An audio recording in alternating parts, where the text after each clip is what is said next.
You've worked harder than your parents ever did. You earn more. You're more educated. You live in a world with faster technology, bigger cities, and endless opportunity. And yet, somehow, you can afford less. A house that cost your father 3 years' salary now takes you 30. Groceries eat more of your paycheck.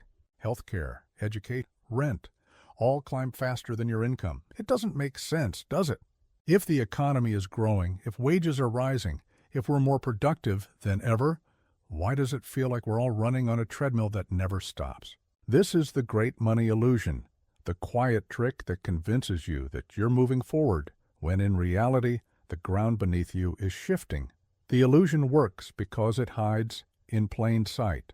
You see the numbers go up, your salary, your bank balance, your country's GDP, and you feel richer. But those numbers don't measure what really matters, what your money can actually buy.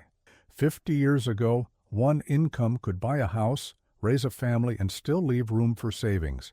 Today, 2 full-time jobs can barely pay the bills, and the system tells you it's your fault. You didn't work hard enough. You didn't plan well enough. You didn't invest. But the truth is, it's not you that changed. It's the money. The very thing you trade your time, your energy, your life for has been quietly losing its meaning. And the strangest part? Most people never notice because the illusion was designed to make you feel richer while you're actually getting poorer. Governments celebrate growth. Banks print prosperity. But behind every record-breaking GDP chart is a silent question. If we're all doing so well, why does it feel like survival costs more every year? Because the illusion isn't just economic, it's psychological. It tells you that as long as the numbers rise, life is improving. But when everything rises, except your quality of life, what's really changing? This is not just a story about inflation. It's about perception, control, and how money has evolved into a mirror, reflecting progress that isn't real. The question isn't, why is everything more expensive? The real question is, when did your money stop being yours? The hidden inflation trap, inflation. The word sounds harmless, almost boring.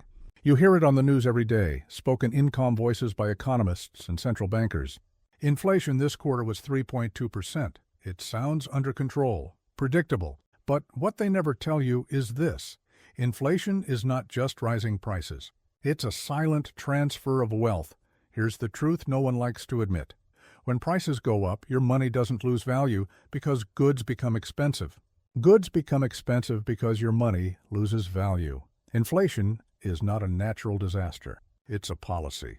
It's the system's built-in mechanism for survival, and you're the one paying for it. Think about it. When governments print money, they don't create new wealth. They just divide the same pie into thinner slices. So even if you earn more, the slice you get buys less. That's the design. Because inflation does something powerful. It quietly erases debt. For governments drowning in trillions of dollars they can't repay, inflation is not an enemy. It's the plan. $1 trillion borrowed today is easier to pay back tomorrow when each dollar is worth less. Your savings shrink, but their debts melt away. And to make sure you don't notice, the illusion must stay perfect. They change how inflation is measured. They remove housing costs. They call rising prices temporary. Inflation isn't an accident. It's a silent tax that doesn't need your permission. It punishes savers, rewards debtors, and trains entire populations to chase numbers instead of value. Once you see it, once you understand that inflation isn't a storm, but a strategy, you realize that your struggle isn't personal failure. It's planned fragility. The asset mirage. For decades, the system told us the same story. Work hard, save money, buy assets, become free, but that promise quietly changed. Because while we were saving dollars, the wealthy were saving assets, and the system made sure those two things would never be equal again. When central banks print money, it doesn't spread evenly. It flows through the veins of the financial system first, into stocks, bonds, real estate, and corporations. By the time it reaches ordinary people, it's already lost its power. This is the asset mirage, a world where wealth exists everywhere you look, but never close enough to touch. Your parents bought a home for a fraction of what you'd pay today. But the same house didn't grow in value.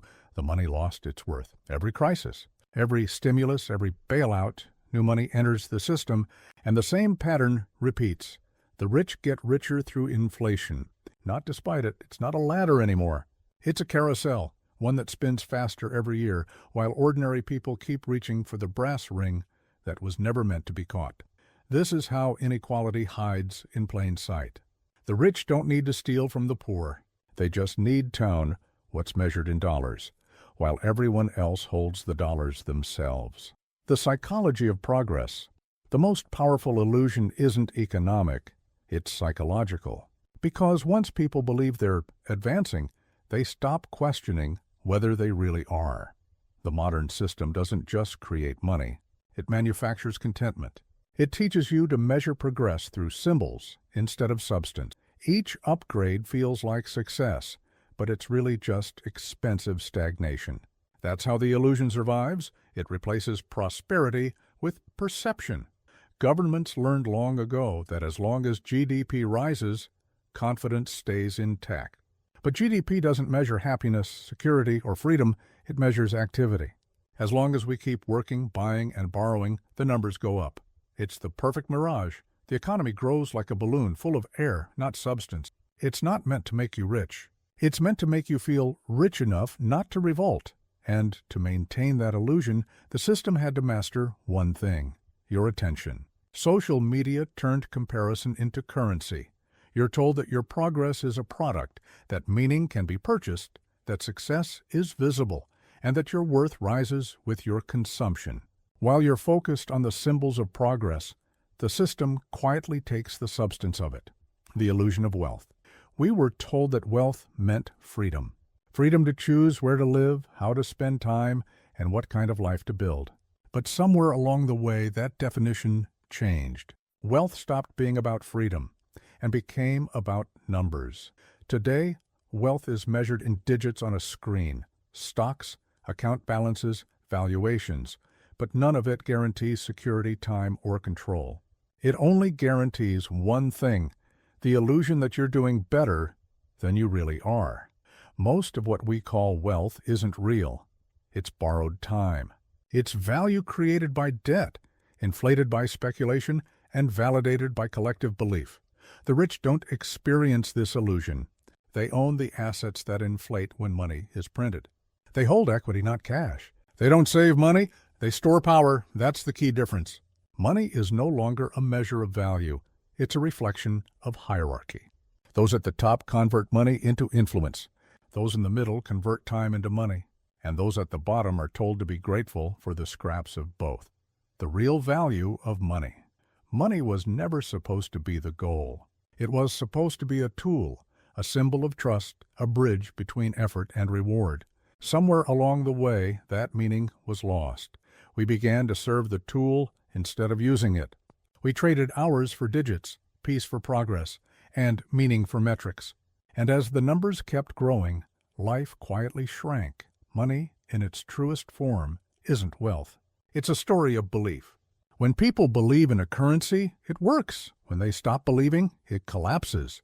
And that belief is fragile, not because of what money is, but because of what we've turned it into. Because real wealth has never been numbers on a screen. It's the things inflation can't touch: time, freedom, peace of mind, and human connection. It's the ability to choose what to do with your days, to build something that outlasts the paycheck. You don't need more money. You need more meaning. Because meaning is the one currency that never devalues. It doesn't inflate. It doesn't expire. And the more you give it away, the richer you become.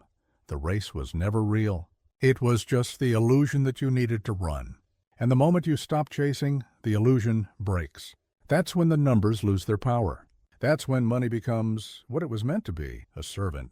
And that's when wealth finally returns to where it's always belonged, with you.